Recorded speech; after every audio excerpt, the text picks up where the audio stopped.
Rank ম্যাচে দেখো, rank ম্যাচে ডাবল ভিক্টর দিয়ে এনিমির উপর কি নির্যাতন করছি। সামনে একটা এনিমি আছে, কই যায় এই যে দেখো, ড্যামেজ মোটামুটি ফুল ড্যামেজ। কই যায় এই যে মরছে দেখছো, ওয়াইপ আউট হয়ে গেছে। স্কোয়াডের লাস্ট প্লেয়ার ছিল আর বাগতাছে। সামনে একটা ম্যান, এটারও মোটামুটি ফুল ড্যামেজ। এই যে যায় দেখছো, আমাদের এটাও আমাদের কিল হয়ে গেছে, অলমোস্ট 2টা কিল হয়ে গেছে। আর এই ফ্রি ফায়ারের ভিতরে সর্বোচ্চ ডেঞ্জারাস গান, নির্যাতন করার গান হলো ডাবল ভিক্টর।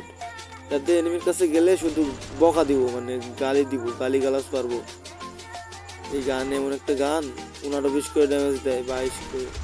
এই দেখছো মরে গেছে, ধরার সাথে সাথে কিল হয়ে যায়, লবির চলে যায়। এই দেখো আর একটা কিল, ফ্রি কিল, এটা ওর নক করছিল।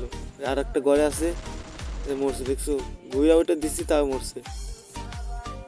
ভাই এগুলোতে খেললে শুধু গালি শুনতে হয়, মানে মনে মনে গালি দেয়, আমরা তো আর শুনতে পারতেছি না বাস্তবে।